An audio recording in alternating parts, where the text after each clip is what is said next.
Em nome do Pai, do Filho e do Espírito Santo. Amém. Queridos amigos e amigas, hoje nós vamos encerrar o nosso curso sobre as características essenciais da Igreja. Já trabalhamos com aquelas 4, que ela é una, santa, católica e apostólica. Mas na conclusão do nosso curso, nós incluímos também a missão da Igreja. É o tema de hoje que nós vamos estudar. Nós vamos entender teologicamente a missão da Igreja.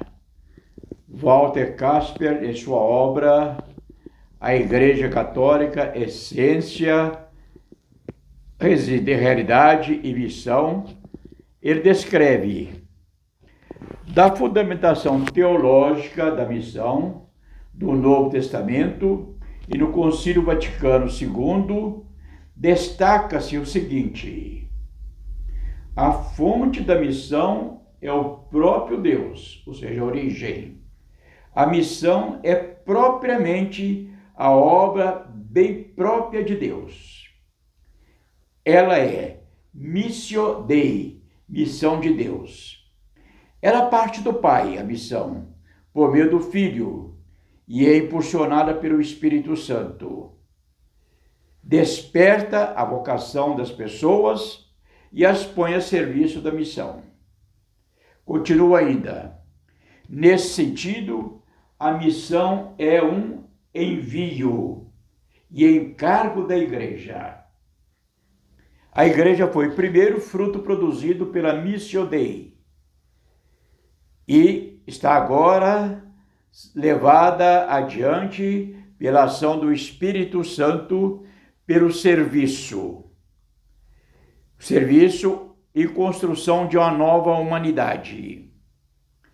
Continua Walter Kasper, disso se deve aprender que não é a Igreja que tem uma missão, mas que, pelo contrário, a Igreja, nas igrejas particulares, primeiras comunidades, tem uma missão, ou seja, a de Cristo, para criar a Igreja, aí sim, para si, construindo essa Igreja. Ele vai concluir: a missão não deve ser entendida a partir da Igreja, mas a Igreja particular a partir da missão. Ou seja, a missão se caracteriza a partir das pequenas comunidades, igrejas, para formar a grande instituição. Vamos explicar um pouquinho, detalhar essa recomendação de Walter Kasper.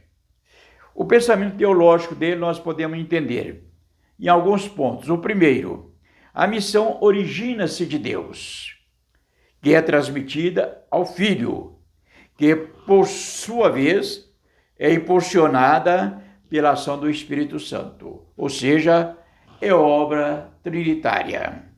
Um outro ponto, mas o despertar missionário está na ação do Espírito Santo, que coloca os seus dons à disposição da comunidade para motivar o serviço.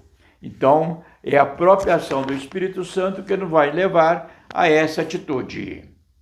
No Novo Testamento, nós vamos ver a atitude missionária, ou seja, o discípulo é aquele que conhece e aceita como seu mestre o próprio Cristo, o próprio Filho de Deus.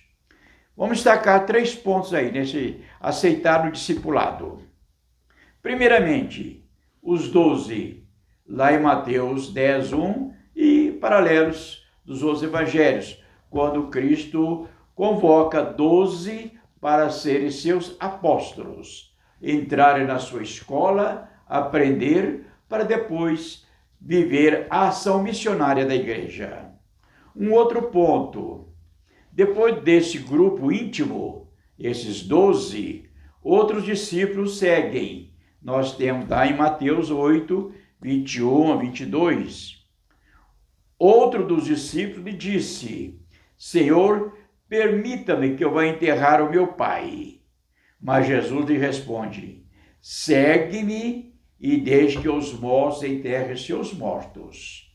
Condição para ser discípulo missionário, ou seja, dedicar-se inteiramente sem reservas ao plano do Pai realizado no Filho. O terceiro ponto que nós podemos destacar aqui, e mais discípulos o seguiam. Aí nós vamos ver, por exemplo, o envio dos 72 e outros que vão acompanhar Jesus. Vão simpatizar-se pelo seu evangelho e tornam-se discípulos. Nós já trabalhamos, há uma diferença entre apóstolo e discípulos. Apóstolos são somente 12, aqueles específicos que Cristo chamou. Discípulos são outros que se oferecem para acompanhá-lo. Agora, características dos cristãos que agem como igreja missionária. Quais são as marcas destes? Primeira coisa, nós vamos encontrar nesse mandato do Cristo, teologicamente a igreja que é obra concreta, palpável, é fruto do Pai, que existe no mandato do Filho e a resposta é dada por seus membros. Antes de entrar ainda nesse aspecto, vamos pegar um detalhe aqui, que é muito importante para entendermos a nossa missão. O legado de Cristo, o mandato de Cristo. São atitudes que caracterizam a missão da igreja, que se estrutura a sua missão, atos teológicos que dão vida à igreja, enquanto o corpo místico de Cristo. Ou seja, ele é a cabeça dessa igreja, somos os membros, o corpo místico, e este corpo místico ele está ligado profundamente ao Cristo que funda a sua igreja. Vamos destacar 5 pontos para entendermos melhor aqui. Está ligado ao mandato de Cristo, ide por todo o mundo proclamando o evangelho a toda criatura. Nós temos lá em Marcos, capítulo 16, versículo 15. Então, está mandado, ou seja, ide é o envio. O outro ponto, cumprir o plano de Deus até os confins da terra. Mas recebereis uma força, a do Espírito Santo, que descerá sobre vós. E sereis minhas testemunhas em Jerusalém, na Judéia, em Samaria, até os confins da terra. Nós temos lá em Atos dos Apóstolos, capítulo 1, versículo 8. O terceiro ponto, estar sempre à disposição do Evangelho.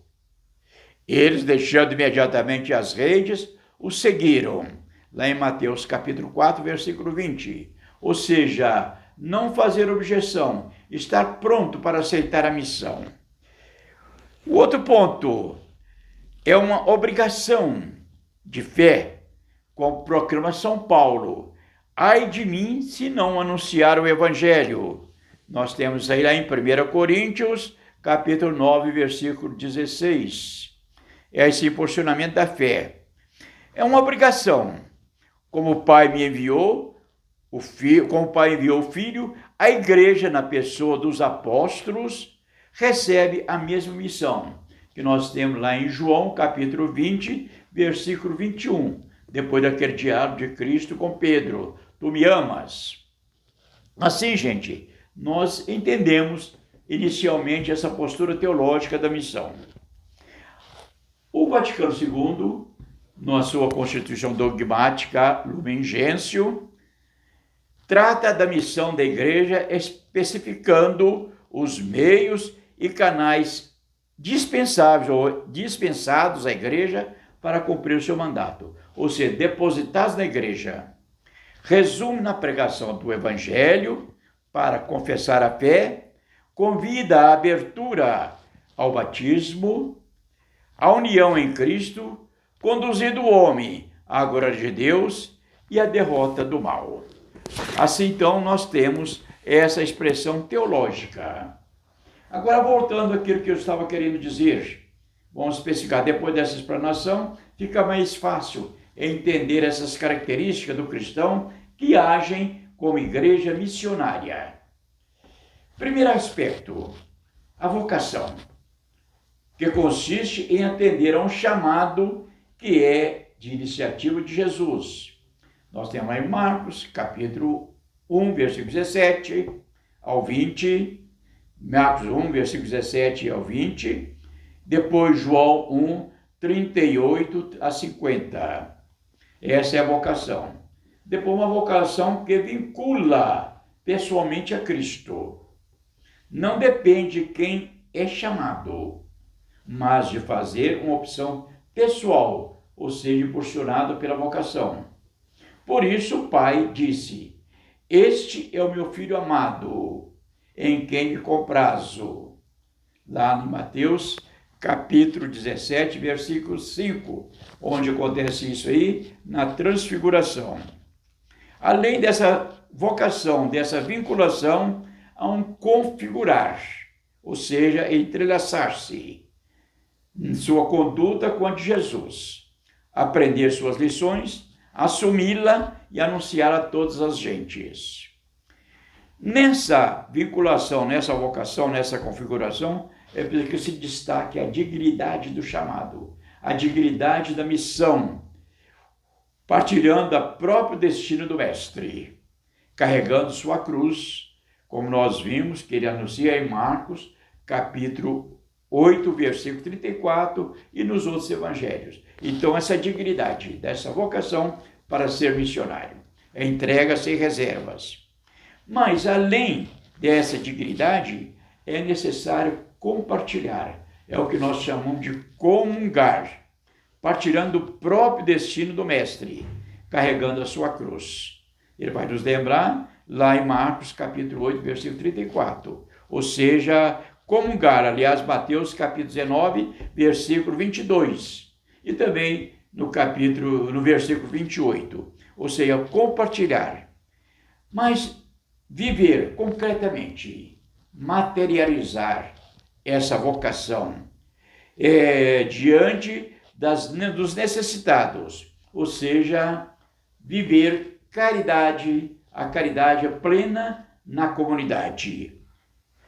E, para completar, é ligar-se à videira e dar frutos que perdurem, lá em Lucas capítulo 15.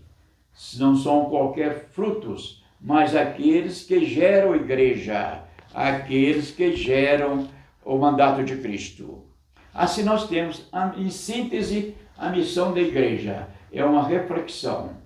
Concluído, então, o nosso curso, essa reflexão sobre as propriedades essenciais da igreja e sua missão nos insere no mistério da salvação, onde a Trindade Santa haja em toda a sua plenitude, com toda a sua plenitude. Nela percebemos e compreendemos nossa missão com o Pai para salvar, que nos salva pelo Filho e nos santifica pelo Espírito Santo. Com essa missão, o objetivo dela é a expansão da igreja, o anúncio do reino de Deus, que veio com Jesus Cristo e abre caminho à igreja por meio do próprio Espírito Santo. O reino de Deus é o reino de justiça, de verdade, de unidade, de paz e de amor. A igreja tem a missão de congregar todos no único Deus e o único Evangelho. A igreja, desde o começo, surge como a vinha que cresce pela ação do Espírito Santo, independentemente da ação do homem. É Deus que a faz crescer, o homem a colabora com a sua ação. A ação, então, dos missionários são respostas à semente que morre para dar frutos e frutos que permaneçam. Se a semente não cair por terra e morrer, o reino de Deus não vai se progredir. É necessário, então, implementar essa missão para que o reino de Deus seja pleno em todas as culturas e que a redenção do Filho se concretize pela igreja. Assim nós vamos entendendo a nossa vocação, assim nós vamos nos entendendo a nossa missão e assim nós vamos nos tornando instrumentos de Cristo na sua igreja para viver dignamente a nossa redenção. E, concluindo, vamos nos lembrar que é necessário pedir que se inscreva no nosso canal, ative as notificações para receber novas notícias. Nós temos um bom número de seguidores, mas ainda o número de inscritos ainda é baixo. Vamos nos lembrar para não só ver o texto, mas inscrever-se. Fique com Deus e que sejam abençoados pela Igreja em Cristo Jesus. Pai, Filho e Espírito Santo. Amém.